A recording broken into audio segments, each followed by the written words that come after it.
Hello everyone, this is Crystal Potthoff, working on patterns in this book, Grid and Barrett by Susan Jones, that I bought on Blurb.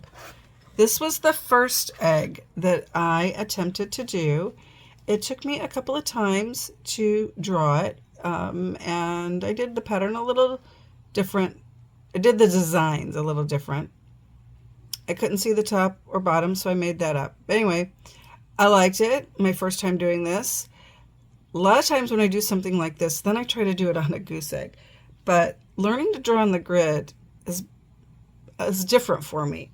So rather than do it on a goose egg, I'm going to do this one on a brown egg. And I've started to draw the grid. I have it broken down into squares. And now I'm going into each of these squares and dividing each square into littler squares. So as I said with the other one, if you don't like doing detailed patterns, this is probably not for you. But I really wanted to try this. It's challenging and it's rewarding, but I am really having to take my time to draw this correctly. And I really hope I draw this one correctly the first time. But if I don't, I'll wipe it off and start over.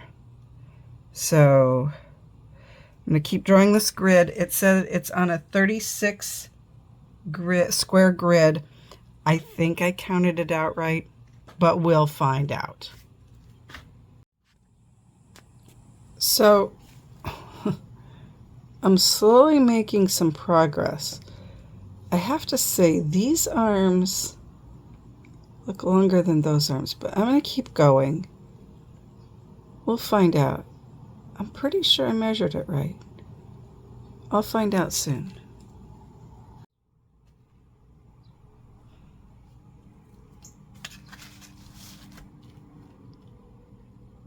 So I thought I was doing this right, but clearly I am not. So we all know what that means. I'm going to wipe it all off and start over. But I think I know what I did wrong. So hopefully I will do it right the second time. Okay, test of patience and endurance. I can do this. Let me start over and I'll be right back. So I'm taking a new tactic with attempt number 2. So I'm starting here. I drew my square and then I drew each one of those. Then I went and I drew all the other squares. And there also kind of is one at the top and the bottom. Whoops, egg on the loose. So now, if this is this, then this one should be like this.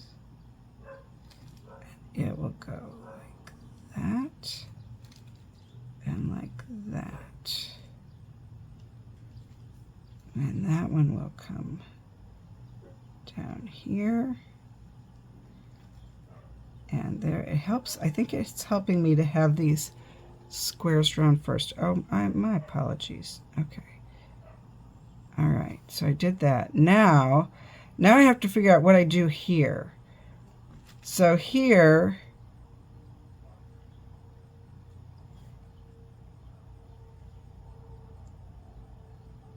it's skinny and it gets big. Oh, this one would be like this.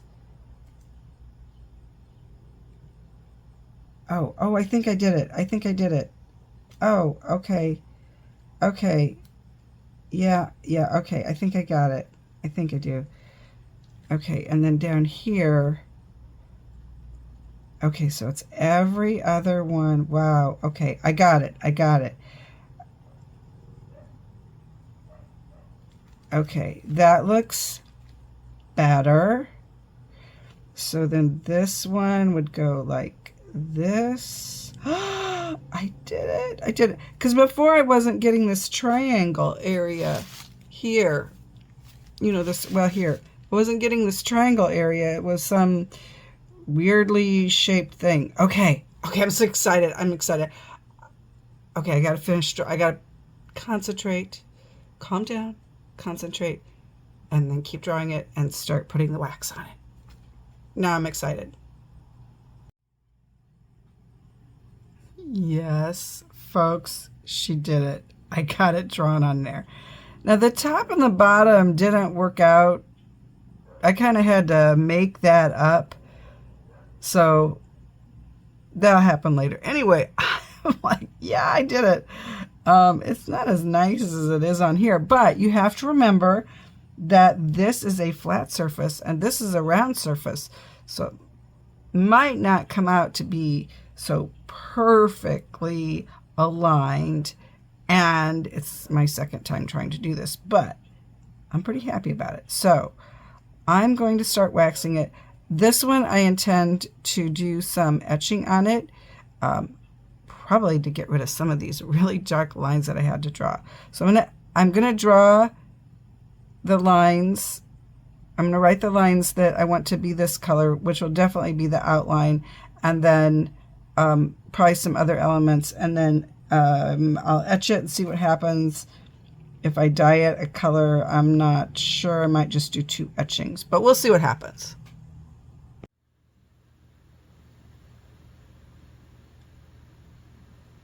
It was worth the effort.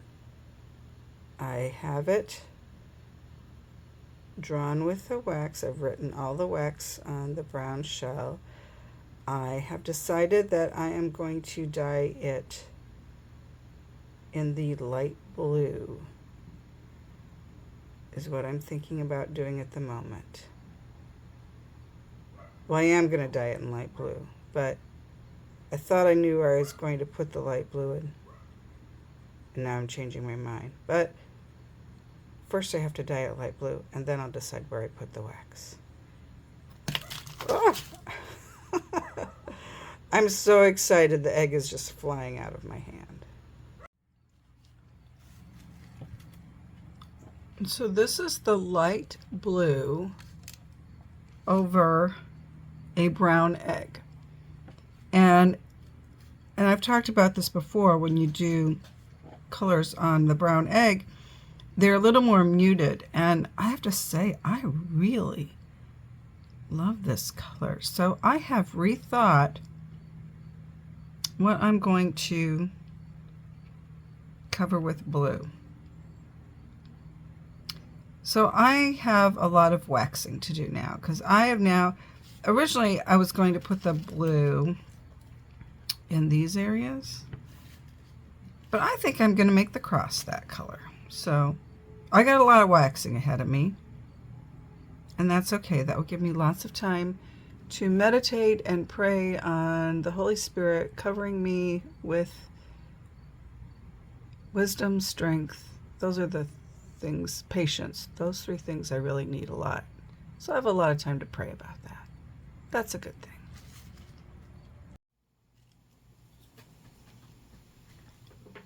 So here's where I'm at on the egg right now.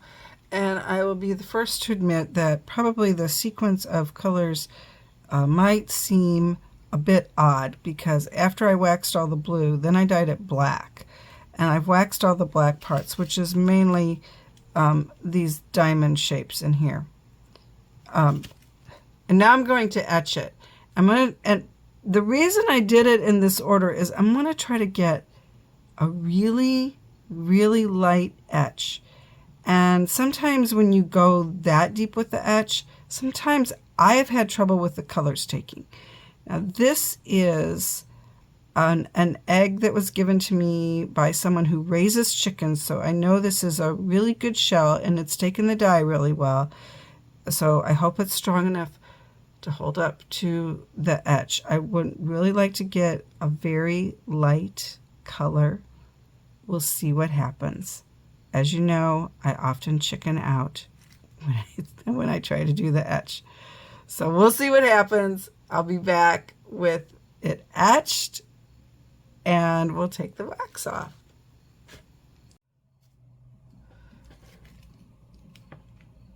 So this was 6 minutes in the cleaning vinegar. It's not exactly white, but I know it's a lighter shade, and I'm just not willing to chance it anymore. So I'm ready to take the wax off. Now, because I've etched it, I am going to take the plug out. And I'm going to put this in the oven and do it. I'm going to put a little bit of vegetable oil on it and put it in the oven, and then come back and show you the result. All right, here it is.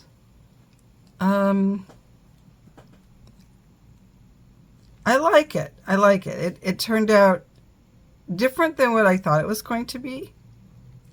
It's kind of an optical illusion, for me at least. Anyway, I like it. Maybe a little too much blue. I don't know. I want to do this one again because I think there's a lot I can do with it. I love the idea of maybe doing this on a goose egg, but I know I would have to rethink the whole pattern, so I probably need to do it on a chicken egg again. But anyway, it was fun. It was a learning experience. I'm really hoping that eventually I can do one of these patterns from this book, Grid and Barrett by Susan Jones, and draw it right the first time, but that's how you learn, you know. I learn from my mistakes, and I've made many, so that means I've learned a lot. Anyway, thanks for following along, and stay tuned to see what next adventurous egg I try to do.